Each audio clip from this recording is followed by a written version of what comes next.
Entrepreneurship and mental health. I may or may not cry in this video because this is something that really hits me very hard. And then if you know me personally, then you know that some things have happened in my life, like a lot of people. And if I bring it up, like ooh, ow, I might shed some tears.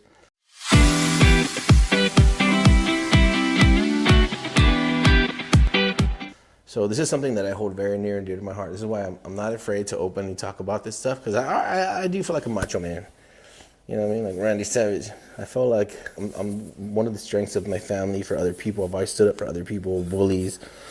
So this is something. It's a leader's like responsibility. I'm not afraid to be vulnerable in this area, because somebody will be like, I don't want anybody to see I'm not strong, therefore I'm not going to cry. And it's like, I'll cry and then whoop your ass. Because this is something that until you cry. I've been around this. I felt like I've been around this, like, in my family, members of my immediate family.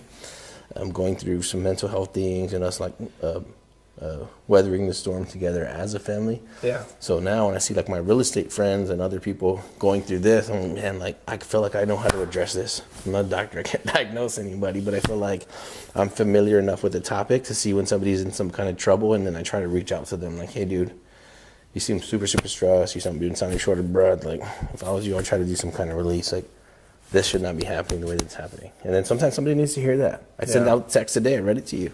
Yeah. Very long text, like one of our friends in the business. I'm like, man, I wish that you were in a better state of mind, and I think you deserve it. And I just told him I love him. Like I love you, is what I said in the text. And I was like, I want things to be better for you, and I think God does too. So this is something that we need to stop being ashamed about in the real estate community, and really have each other's back. If you say you're my friend, I expect you to have my back until the death, and then I will have the same for you.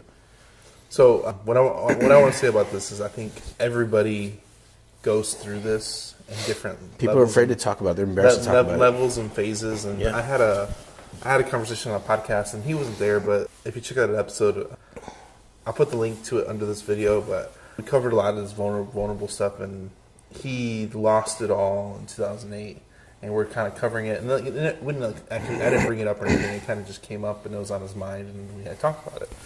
So he was having like suicidal thoughts and depression during that time because he was under a lot of pressure. And I think a lot of people, there's like different levels of pressure, and if you've never felt it before, it feels unbearable. Like, it feels unbearable. Mm-hmm. And I've been through levels of pressure that have been unbearable. But in hindsight, I built up not necessarily a tolerance. You understand that these moments in time they may be unbearable at the moment, they know that those times pass. And that's what I've grown through, going through stuff like this myself. And I've only been doing this, I've been an entrepreneur for 6 years. Anthony, you're coming on like 17 years. 100 years. So I think the more you do this longer, you go through different ebbs and flows. Like, I always think of like Elon Musk when he sold PayPal. He reinvested all the money he just made into the next business, and he was living on somebody's couch. And I'm sure there was a lot of pressure at that moment. Dang, I'm embarrassing myself. I've made all that money, and now I can't even help you buy milk. Exactly. So there's a lot of pressure, like we almost like intentionally put on ourselves just to get to the next level, and sometimes it's accidental where you just think you're doing the right thing and it wasn't, and you have to deal with the ramifications of it. Now you got to eat this. Yeah. So I think there's a lot of it's okay to fail. It's okay to feel that pain and distress, but know that it's going to pass. I think something that I talked about this a lot, and probably a lot of videos and personally off camera. If you're going to endure that amount of pain and suffering, and you're going to be able to like put your body through that stress, then you should train your nervous system, right? And there's 2 ways for you to get here. There's only 2 vehicles for you to get here. One is through a lot of stress. And now your nervous system knows how to burn 1,000,000 megawatts of energy without frying and dying of a heart attack, right? Yeah. That's the first way. And then the second way is for you to voluntarily put yourself through that amount of stress. So that's why exercise like CrossFit, biking 10 miles, 20 miles, like you're like, so this is what a big mental and business breakthrough for me when I started doing CrossFit, many years ago. And I take off a year, I take off 6 months. I'm not saying I do it 3 days a day, 3 times a day. But you're getting to the point where you're so out of breath and your body's in so much pain. You're like, hey, if I pick up this bar again, I'm gonna die. There's a very high probability that I'm gonna drop dead. Right? I'm gonna lift it up. My heart's gonna pop. I'm gonna run out of breath. Ooh, I collapse. I'm dead. And I'm on the news. Guy dies at CrossFit. Right? So you're having all these thoughts like,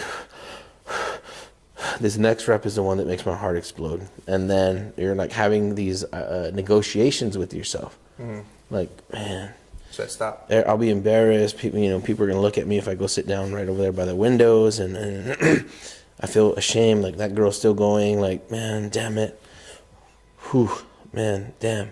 I should just really go sit down, and then tomorrow I'll come back and I'll tell them, like, I didn't feel good. And I'm like, whew, when you see everybody's still going, you're like, man, if you pick it up, you're gonna die, Anthony. And I'm like, oh man, right.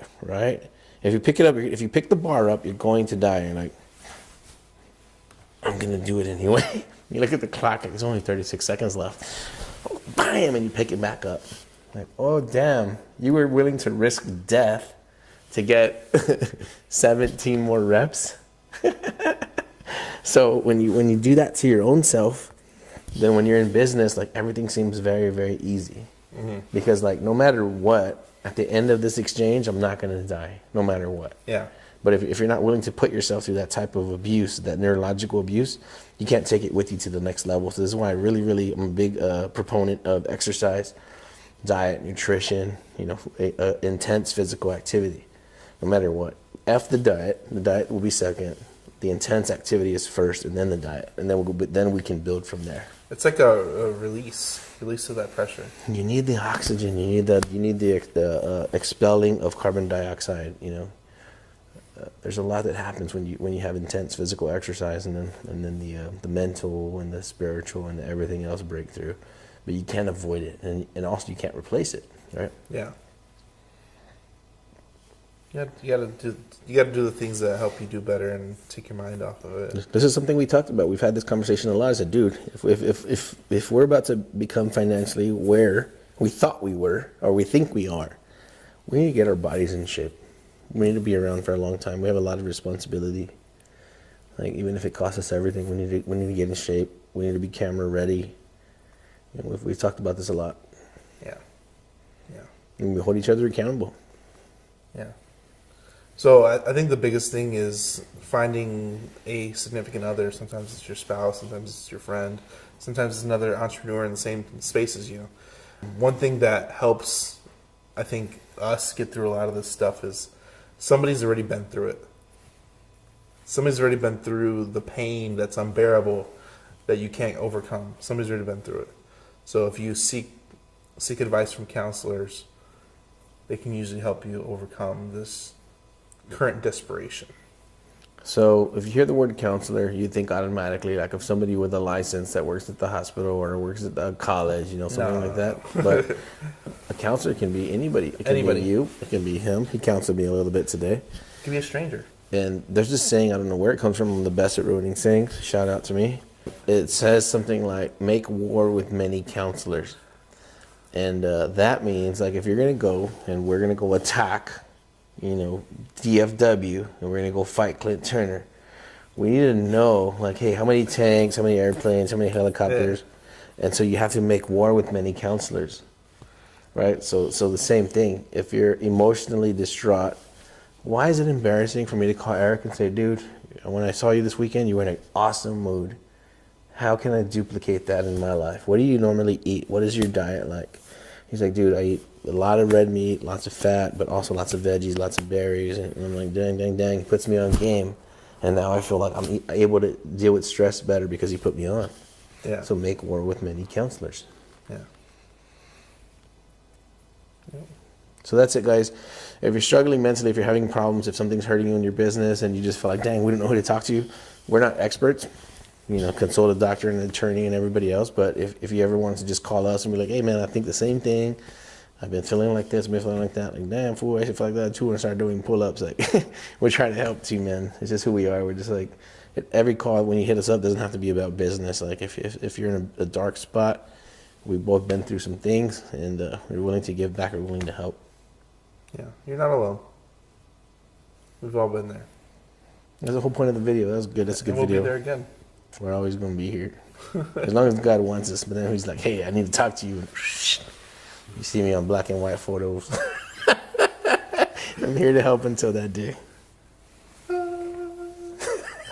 Hey, my hat looks like this in the picture. I already gone to the next place.